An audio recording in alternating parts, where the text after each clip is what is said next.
మహాత్మా గాంధీ జాతీయ గ్రామీణ ఉపాధి హామీ పథకానికి నేటితో 20 సంవత్సరాలు. బద్వేల్ పట్టణ కాంగ్రెస్ పార్టీ అధ్యక్షుడు పగడాల నరసింహ, విబిజి రామ్జీ వద్దు, ఎంజీ ఎన్ఏఆర్ఈజీఏ ముద్దు అని పట్టణ కాంగ్రెస్ పార్టీ అధ్యక్షుడు పగడాల నరసింహ పేర్కొంటూ ఉపాధి హామీ కూలీలకు రోజువారీ కూలీ పెంచి పాత పద్ధతిని కొనసాగించాలి అని, కేంద్రం 90% నిధులను రాష్ట్ర ప్రభుత్వాలకు అందజేయాలని, 120 రోజులు పని దినాలు పెంచి ఉపాధి కూలీ పెంచాలి అని, మహాత్మా గాంధీ పేరును కొనసాగించాలి అని బద్వేల్ పట్టణ కాంగ్రెస్ కమిటీ తరపున డిమాండ్ చేస్తున్నామన్నారు.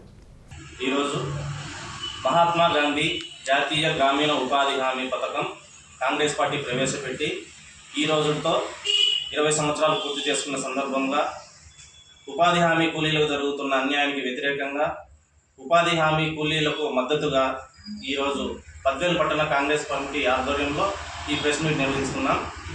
ముఖ్యంగా జాతీయ గ్రామీణ ఉపాధి హామీ పథకానికి నాంది పలికింది అనంతపురం జిల్లా సింగనమల నియోజకవర్గంలోని బండ్లపల్లి గ్రామంలో ఈ కార్యక్రమానికి బీజం పడింది.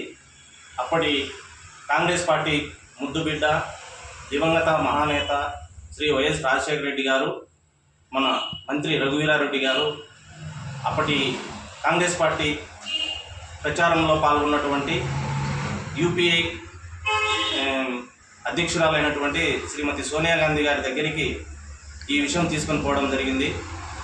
అప్పట్లో రాయలసీమలో కరువు ప్రాంతం ఎక్కువగా అనంతపురం జిల్లా, అలాగే అక్కడ ఉన్నటువంటి కూలీలందరూ ఉపాధి కోసం పక్క రాష్ట్రాలకు వలస వెళ్ళి ఈ యొక్క పనులు చేసుకుంటూ వాళ్ళు జీవనం సాగిస్తున్న ఈ క్రమంలో వీరు చెప్పిన ఈ సందేశాన్ని ఆమె ఇది ఒక రాష్ట్ర సమస్యగా కాకుండా ఒక దేశ సమస్యగా గుర్తించి కాంగ్రెస్ పార్టీ అధికారంలోకి వస్తే ఇటువంటి వలస కూలీలకు ఏదో ఒకటి చేస్తానని హామీ ఇవ్వడం జరిగింది. ఆ రోజు సరిగ్గా 2004లో అధికారం చేపట్టిన తర్వాత 2005లో ఈ పథకానికి శ్రీకారం చుట్టడం జరిగింది. తర్వాత అప్పటి ప్రధానమంత్రి మన్మోహన్ సింగ్ గారు, యూపీఐ అధ్యక్షురాలైనటువంటి శ్రీమతి సోనియా గాంధీ గారు ఈ అనంతపురం జిల్లా సింగనమల నియోజకవర్గం బండ్లపల్లి గ్రామంలో ఈ యొక్క కార్యక్రమానికి, ఈ యొక్క బృహత్తర కార్యక్రమానికి బీజం వేయడం జరిగింది. దీంట్లో 2006లో ఫిబ్రవరి 2వ తేదీన దీనికి ఒక కొత్త చట్టం తీసుకొని రావడం జరిగింది. ఈ చట్టంలో 100 రోజులు ఉపాధి హామీ అనేది ఖచ్చితంగా ఉండాలా. తర్వాత కేంద్రం నుంచి 90% నిధులను మేము ఇస్తాము, 10% నిధులను రాష్ట్ర ప్రభుత్వం భరించాలని చెప్పడం జరిగింది. అప్పట్లోనే ఈ యొక్క గ్రామీణ ప్రాంతాల్లోనే మనం ఏ పని చేసుకోవాలా, ఎక్కడ చేసుకోవాలని చుట్టూ ఒక 5 కిలోమీటర్ల పరిధిలోనే వీళ్ళే నిర్ణయించుకొని తీర్మానం చేసిన 15 రోజుల్లోనే ఈ యొక్క పనుని అవకాశాలు కల్పించే విధంగా అప్పుడు చట్టం ఉండింది. ఇప్పుడు ఇది కాంగ్రెస్ పార్టీ ప్రవేశపెట్టిన చట్టం కాబట్టి పేదలకు నడ్డి విరిసే విధంగా ఈరోజు ఈ కార్పొరేట్ ప్రభుత్వం, ఈ యొక్క బీజేపీ ప్రభుత్వం దీన్ని ఏ విధంగా అయినా నీరు గార్చాలని చెప్పేసి కొద్దిగా సవరణలు చేయడం జరిగింది. ఈ సవరణలో వాళ్ళు చెప్పేది ఏంటంటే 120 రోజులు పని దినాలు కల్పిస్తాం, 20 రోజులు ఎక్స్ట్రా అని వాళ్ళు చెప్పడం జరిగింది. 100 రోజులు పెట్టిన మాకే డబ్బులు ఇచ్చేదానికి మీ కాడ లేకపోతే ఈ 120 రోజులకు మీరు ఏ విధంగా డబ్బు చెల్లిస్తారు? రెండవది ఏంటంటే వాళ్ళు చెప్పేది 60% మాత్రమే కేంద్రం ఇస్తుంది, మిగతా 40%ను రాష్ట్ర ప్రభుత్వం భరించాలని వాళ్ళు చెప్తాను. దీనికి కూటమి ప్రభుత్వం ప్రశ్నించకుండా రాజకీయ స్వలాభం కోసం ఇటువంటి కార్యక్రమాలను లేవనెత్తకుండా ఉంటే దీన్ని మేము ఏమనుకోవాలి? ఒకటి. తర్వాత వీళ్ళు కూటమిలో ఉండి మద్దతు ఇస్తే మన మాజీ ముఖ్యమంత్రి వైఎస్ జగన్మోహన్ రెడ్డి గారు పరోక్షంగా మద్దతు పలుకుతూ ఈ విషయం మీద ఎటువంటి వాళ్ళ పార్టీ నాయకులు కానీ వారు కానీ ప్రశ్నించడం లేదు. ఇంకొకటి అతి ముఖ్యమైనది, మన జాతిపిత మహాత్మా గాంధీ ఆ పేరును తొలగించాల్సిన అవసరం మీకేమొస్తుంది? ఆ పేరు ఉండడం వల్ల మీకు వచ్చిన ఇబ్బంది ఏంది? పేరును తొలగించడం వల్ల వచ్చిన లాభం ఏంది? ఇది ఈ మహాత్మా గాంధీ పేరును తొలగించడం అనేది, ఇది స్వాతంత్రం తెచ్చినటువంటి మహాత్మా గాంధీ పేరును తొలగించడం మన దేశానికే, ఇది ఒక దేశ ప్రజలను కూడా ఇది అవమానకరంగా ఉందన్నమాట. అవమానించడమే, వేరేది ఏం లేదు. మరి కూటమి ప్రభుత్వం ఈ 40% మేము పెట్టుకునేదానికి సిద్ధంగా ఉందనే కదా అర్థం.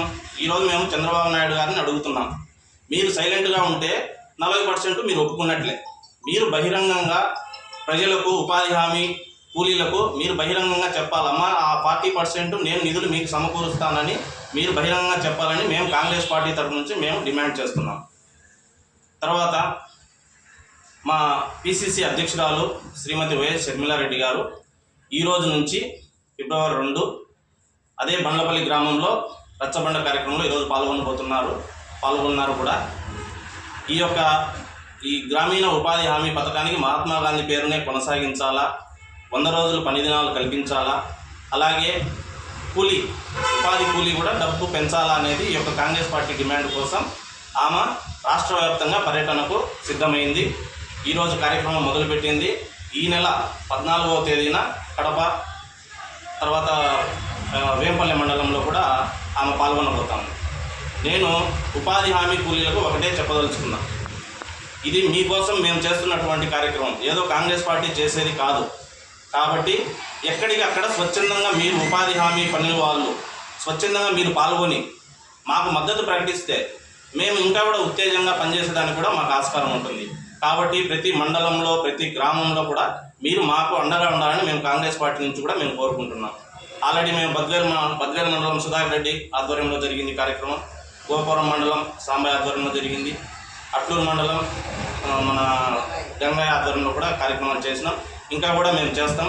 కాబట్టి ఈ షర్మిలమ్మ మీరు స్వచ్ఛందంగా సొంతంగా పాల్గొని ఈ యొక్క కార్యక్రమాన్ని మీరు జయప్రదం చేయాలని కూడా నేను కోరుకుంటున్నా.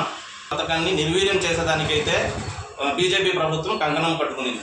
గత బడ్జెట్లో 88,000 కోట్ల రూపాయలను కేటాయించింది. ప్రస్తుతం నిన్న ఇచ్చిన బడ్జెట్లో మాత్రం 33,000 కోట్లు మాత్రమే కేటాయించడం జరిగింది. అంటే దీని వెనుక ఈ ఉపాధి హామీ పథకం ఏ విధంగా నిలబడుతుందో అది ఒక బీజేపీ ప్రభుత్వానికి తెలియాలి తప్ప ఇది ఎటువంటి పరిస్థితుల్లో సాధ్యం కాదని చెప్పేసి మేము కోరుకుంటూ మహాత్మా గాంధీ పేరును కొనసాగించాలా, 100 రోజులు పని దినాలు కల్పించాలా, 90% నిధులను కేంద్రం ఇవ్వాలని చెప్పేసి ఈరోజు బద్వేలు పట్టణ కాంగ్రెస్ కమిటీ తరఫున మేము డిమాండ్ చేస్తూ ఉన్నాం.